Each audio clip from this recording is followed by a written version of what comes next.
You could say that being caught up in this nightmare was a family tradition. My grandfather was a soldier in London in the years following the end of World War II. He'd been too young to fight in the war itself, but had joined up as soon as he could, propelled by a spirit of patriotism that had been burning inside him while the conflict raged. As a serving soldier, he saw a side to the city which the government had kept out of the newspapers: the beggars in the streets, the looting driven by poverty and hunger, and the outbreaks of violence between former soldiers who had returned home from war to find a society in which they no longer fitted. In the diary he kept, which I'm using for this account, he wrote of being out on patrol and encountering grown men standing on street corners openly weeping. The patrols, which were carried out in addition to ones by the police to try and maintain order, took him into some of the darkest corners of the city. He was armed with the rifle he held, but the rifle he held was one which he had never fired in anger, and the soldiers he was on patrol with were either very inexperienced like him or older veterans. These were bitter men, he wrote, quick to anger and even quicker to judge. He described witnessing what was basically the summary execution of looters when his patrol disturbed a gang robbing a warehouse storing tin goods. Shot in the head for a can of beans, as he put it. Terrible though these things were, they were overshadowed by the horrifying experience which my grandfather had in the December of 1947.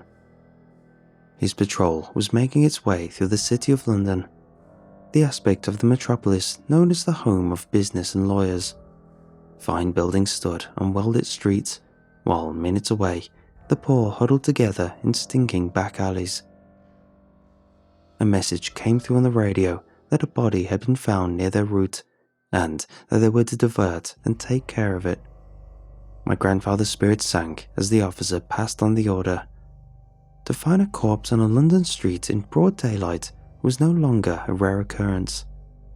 It could, he knew, have been a murder victim, but it was all likely to have been hunger and cold which had been the killer of this poor soul. And it was the job of my grandfather and his fellow soldiers to remove the body.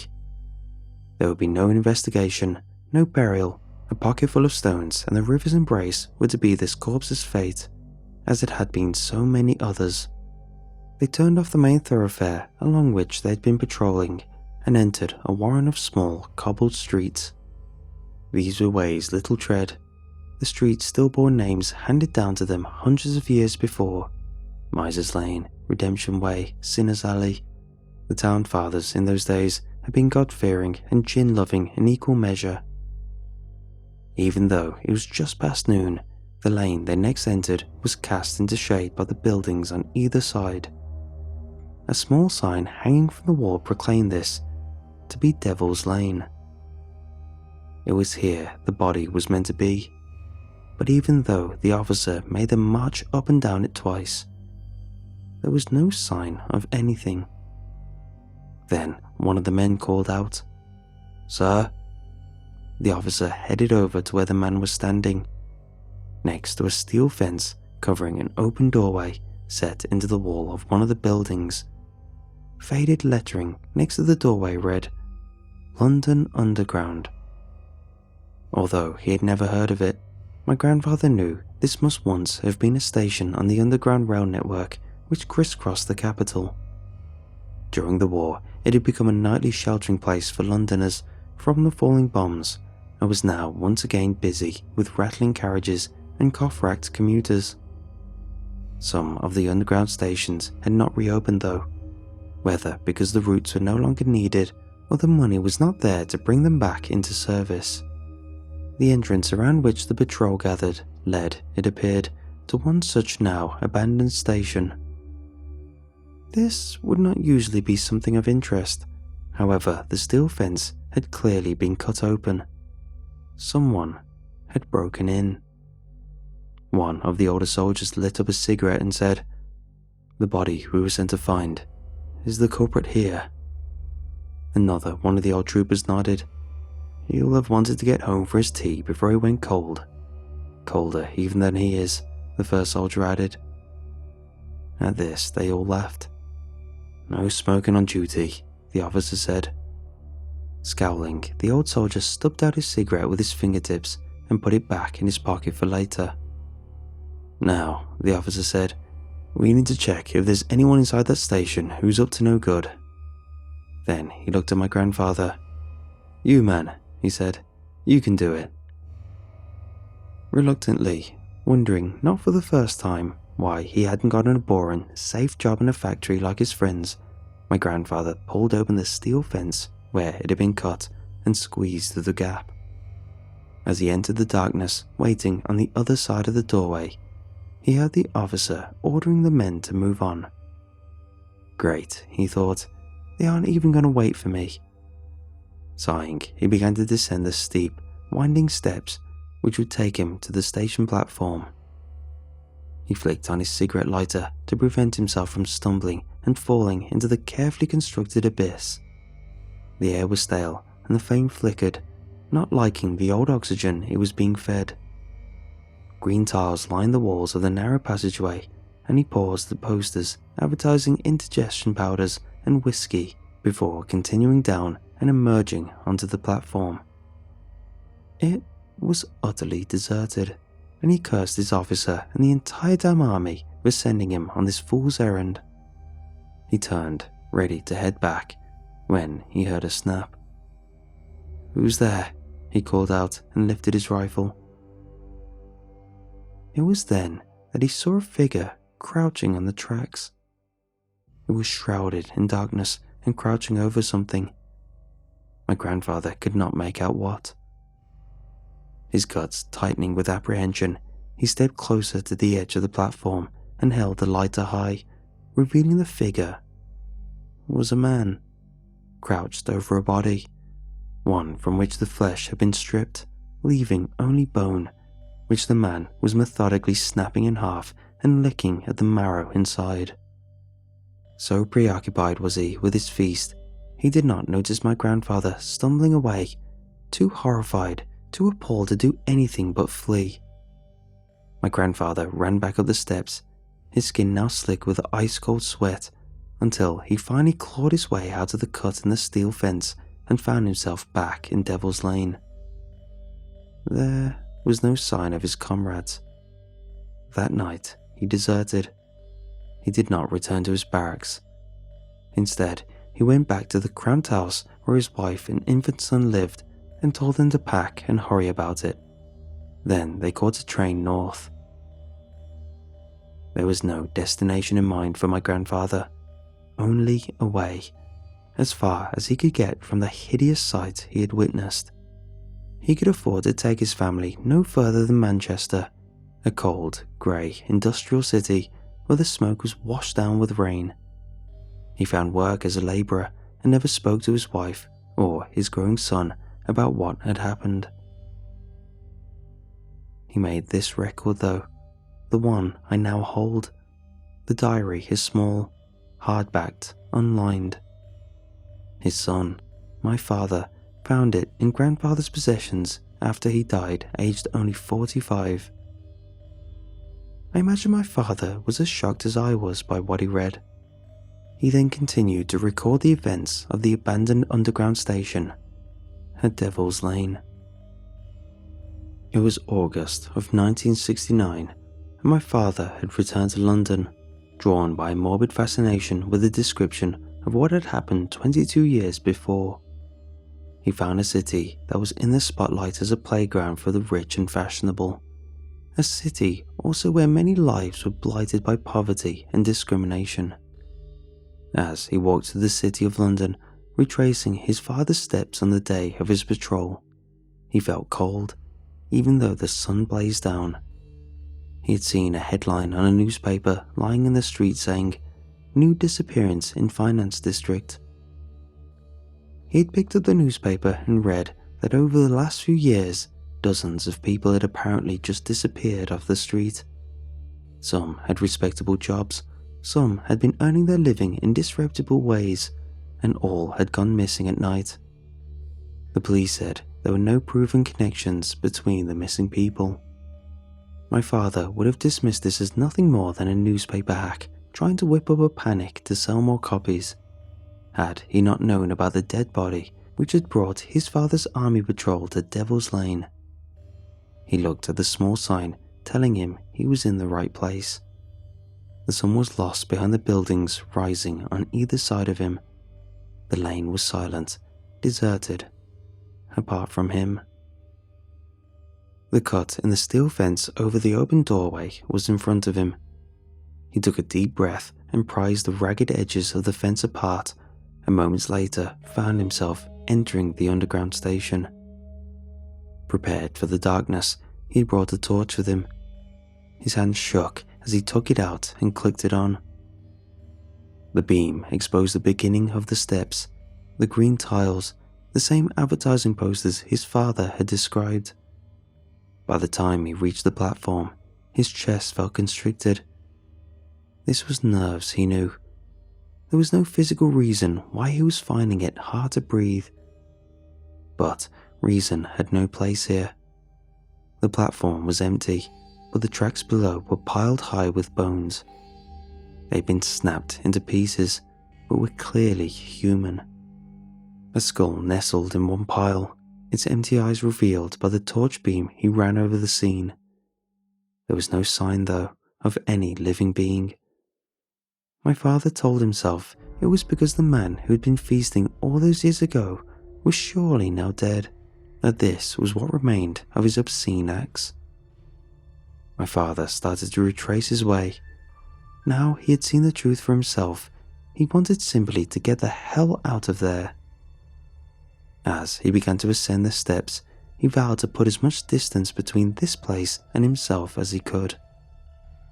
Then he heard a sound which stopped him. It drifted up to him from below, from the tracks. It was the sound of a baby crying. He dropped the torch and ran. He made his way straight to the railway station and never returned to London. He, like his father, died young. Having inherited the diary on his death, I believed both men were haunted by what they had experienced in the abandoned underground station, and that, no matter how far they travelled away from it, they could never truly escape. I decided I had a choice. I could lock the diary away and forget about the whole thing, or I could confront it, and when I saw for myself the truth of what had waited underground, I would not flee. Rather, I would expose it to the light. I chose the latter. I would face the fear and end it. I was a very young child when my father descended into the underground, and it was not till later in my own life that I decided to make my fateful journey to London. It was in January of this year. Most of the restrictions in place from the pandemic were lifting, and the capital was returning to its bustling, uncaring self. One more stranger staring at a phone, trying to follow a map to find Devil's Lane went completely unnoticed. I ended up asking directions from a man selling newspapers from a stall on a street corner. He pointed me in the right direction, and soon I was standing, looking at the small sign. At the steel fence, the cut in it, the open doorway to the abandoned underground station. I turned on my torch, and, as my grandfather and father had done, I made my way inside. I imagined them taking the same tentative steps, beginning to descend. As I made my way down towards the platform, there was no sign that anything had changed in the last 75 years. The station stood apart, forgotten by everyone else. In the heart of one of the biggest cities in the world, I felt utterly alone. I reached the platform. Silence enveloped me. I could see the edge of the platform ahead, the dark lines of the track. I inched forwards and saw the first of the bones. Hundreds of fragments littered the ground, and there, sat on the tracks against one side of the platform, was a man. He was gaunt and pale in the artificial light of my torch. He had a body draped over his lap. It was bloated and decayed, and he picked listlessly at his great flesh. My heart was beating faster and faster as I fought the urge to turn tail and run. I must not, I told myself, not if I was going to end this. So I stood there as fear pulsed through me, as I learned what terror meant. And all the while the man picked, until he found a scrap of dead flesh that he lifted to his face, sniffed, then popped into his mouth and began to chew. His teeth worked their way through the meat, and then he said, "I am disgusting, revolting." I did not know what to say. He was aware of my presence, but he continued his wary cannibalism. I swallowed, said with difficulty, "I'm going to the police. You've hidden down here for more than 70 years, but you're not going to get away with it anymore." To my amazement, he chuckled at this. "Not just me," he said. "I come from a long line of freaks, all skulking down here, sating our filthy needs." "But my grandfather saw you," I spluttered. He looked up at me, his eyes blinking and watering in the light from my torch. "Your grandfather must have seen my grandfather," he told me. "My grandfather was the first of us. He was a proud man once, who left his home in the far north of Canada to come to London to join the RAF and fight in the war.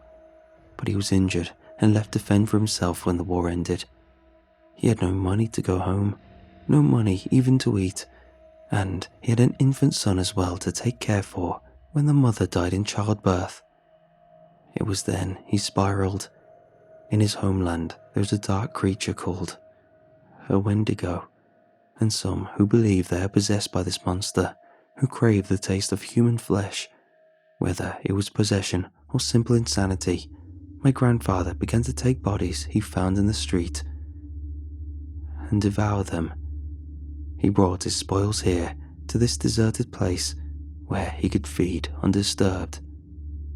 "What happened to the infant?" I asked, shocked and yet transfixed by what I was hearing. The man chuckled again, a low, guttural sound devoid of any humour. And then he said, "He brought my father with him and weaned him off powdered milk." I began to feel dizzy, the roof of the station revolving before my eyes, and I had to sit down, hug my knees to my face. "That's abhorrent," I said. "It was survival," he told me, "and when my grandfather died, my father tried to leave this place behind. He lived for a short while in the city, but the call of the Wendigo's voice deep inside his soul was too strong, and he returned to feed. He found his prey at night, walking unsuspecting down dark streets, and tasted fresh meat, still warm and tender. There was only the sound of a baby crying when my father came to this awful place," I said. I had to know. I had to understand, no matter how repulsive the truth was revealing itself to be. "Those were my cries. The child he sired while trying to live a life not cursed," he answered. "My father must have been out hunting when yours came here." "And now he's dead," I said. He nodded. "All dead, leaving just me, alone to scavenge in graves reached by scrabbling through mile after mile of empty tunnels to feast on this." His gaze fell on the corpse on his lap. "Food I have stolen from the worms.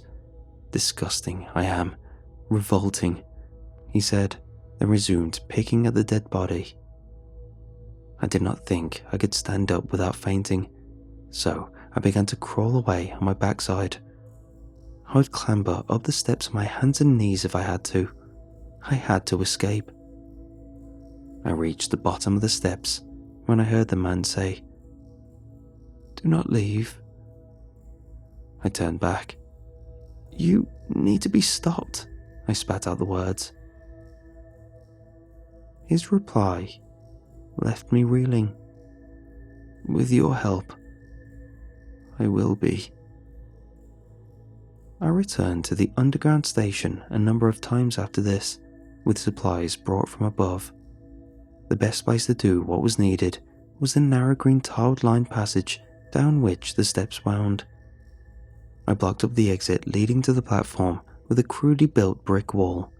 He sat on one of the steps, watching me work. I left him there as I made my way to the top of the steps, where I built a second wall. As he had asked, he was blocked in. Unable to get human flesh, he would starve to death in a matter of days. This will be the end of the legacy of pain and suffering, he had told me as he sat in his lonely lair. The second wall completed, I left the underground station for the last time and walked down Devil's Lane, emerged into the light of a winter's day, and began to cry. It was over.